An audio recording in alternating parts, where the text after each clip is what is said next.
How we doing, folks? Yes, you've caught me in full homeless mode. No, I'm joking. I'm going for the fish shop mat look. Today is personal admin day. Gotta get my lid cut and stuff. So just done the first round of feedings, and we're gonna start maintenance this tank. You can see the brine diatom algae bottom half there. That's because breeding has resumed in this tank. So the reticulated hillstream loaches are now breeding in 3 tanks again. Had a bit of hiatus in this one for a couple of while. Wow, England. So for a couple of months, but now they're all back up and going again. So I clear the top so that I can actually see in, and then the bottom's left to grow because the babies, when they're like tiny little things, that's kind of where they hang out. So this video on how often you should feed your fish. I'll tell you now, it is not a straightforward answer. When is it ever a straightforward answer with me? Unfortunately, that's the way with the fish keeping hobby. So let's check it out, see what I got.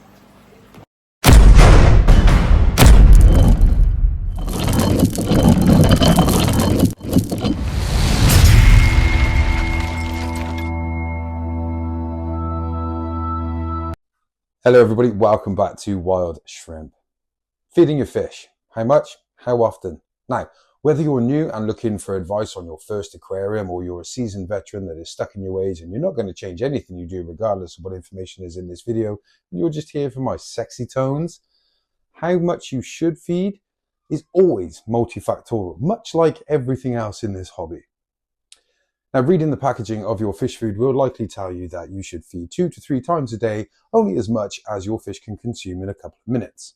Now, the internet is full of people trying to be anti the man and save you money by telling you the corporations are lying to you. You don't need to do this. You don't need to do that. They just want your money. They're trying to scam you. I'm your friend. But is that really the case? Let's have a look. What do we know? What could be so multifactorial about this? Different fish have different metabolic rates.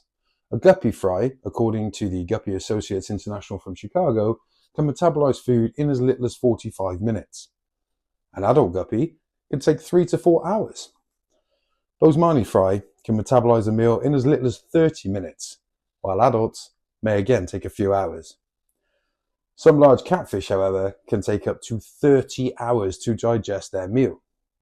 Okay, so what things can affect the digestion and metabolic rate, even in the same species? Oxygen uptake.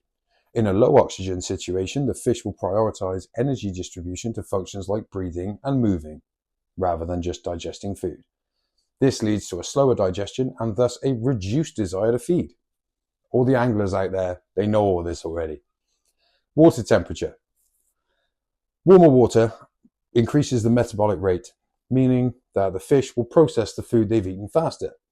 One reason for this is like the twitch reaction of the muscle fibers is less restricted in warmer water than it is at a lower temperature, and the fish can swim faster, using more energy and thus requiring more food. Also, we have to look at the amount of food consumed. I mean, if one guppy eats 0.5 grams of food, and another guppy the same size in the same tank, the same conditions, eats 1 gram of food, one is clearly going to take longer to digest than the other. The food. The food is the single most important factor in how fast anything is digested. This is to say that it has the biggest impact. Natural foods process faster than man-made foods. The fillers, particularly if they are not easily digestible or they lack sufficient fiber, Breeders' Greens, sufficient fiber, the fillers are often carbohydrates. So corn or wheat or the cereals, they can be harder to break down, potentially leading to constipation, bloat, digestive upset, even death. So meat or plant-based food.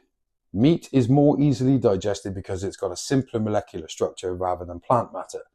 Particularly the cellulose in plant cell walls requires a more complex digestive process. So you will find that herbivorous fish generally have a longer digestion intestinal tract, and they will have different enzymes, generally just a larger array of different enzymes and bacteria to help break down these things in an efficient way.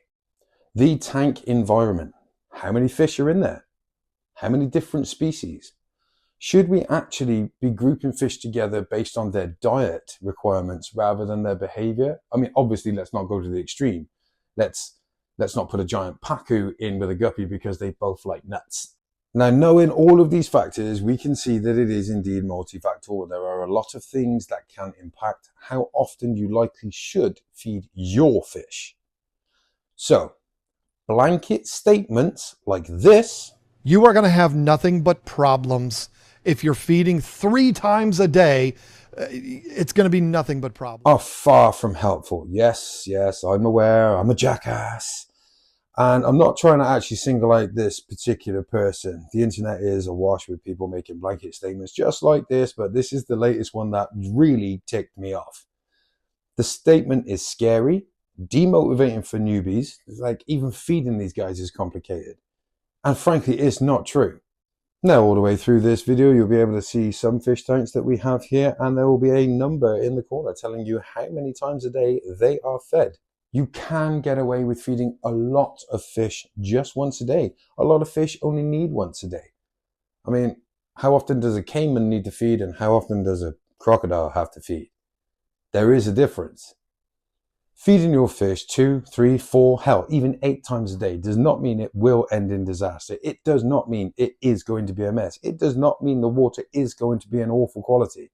But what you do need to understand is that the more volume of food that you feed in any given time period, the more of an impact it can have on your tank.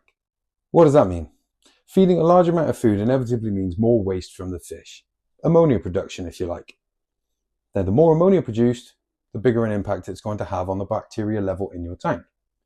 It could also lead to an excess in nutrients. Maybe they're not balanced. Maybe the plants can't use them because there's a fundamental one like magnesium missing. Now, it doesn't mean that that's going to happen. I mean, you might have a fully equipped system to deal with that much. And if you don't, it's not hard to grow the bacteria to a level where they can actually handle it. I mean, you may have sufficient plants across a sufficient range of root feeders and water feeders like rosette plants or epiphytes that can deal with the increase in nutrients left in the water. But if you don't, it's still not really a problem. You just need to be aware that you may need to do more water changes. And that's just a maybe. You need to be aware that an increase in availability of food may also lead to behavioral changes. Some fish may be less aggressive. Depending on the fish that you keep, it may trigger spawning. Now, that is a whole different box of frogs of feeding problems for you to figure out.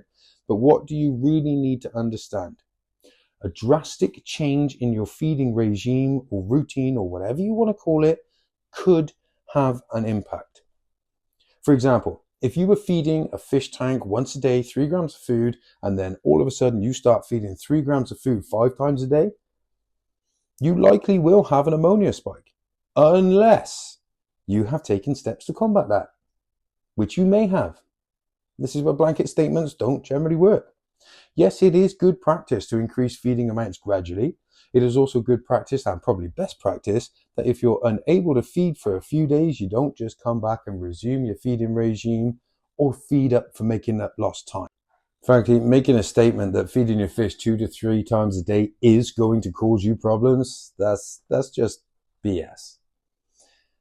But why is it on there? Let's have a look at some other factors. Here in the UK, it is a legal requirement of the statutory statement that you include things such as a feeding suggestion on the packaging, and it is just a suggestion.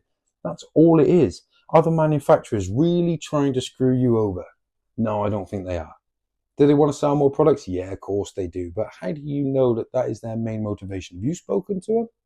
You spoken to me? No.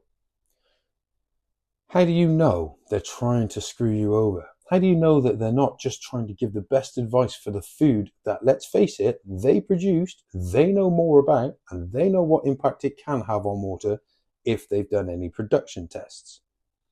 You don't know whether they have or not. They know whether it was heat treated or cold pressed. They know the ingredients, the order they were mixed in. They know if it's had a vitamin filler pack. They know what fillers have been used. They know everything. Maybe some of them are just good guys trying to give new starters the best understanding for success. And yes, it is a very vague statement. But in reality, what else are they going to do? Put the entire transcript of this entire video on the back of every packet of food? Are they going to try and recognize and counter every single scenario that may result in any difference, not knowing what combination of fish you've got. Really? The writing would be so small that no human would ever read it. Now, right at the start of the video, you saw our serving suggestion. Feed sparingly, 1 to 2 times a day. That food is designed for sort of ancestral species, slow grazers. Feed in the morning, cool, just a little bit. Feed before the lights go out, they're nocturnal, cool. That food is stable in the water column for about 12 hours. I'm not going to tell you to go and remove it after 3 minutes. They haven't had a chance to start eating yet. The zebra plecos, they don't start eating. The food must have been in there for about an hour before. So yeah, it is just a rough guide. It's not for everybody. So no, I don't really think they're all trying to screw everybody over. All you need is a little bit of common sense.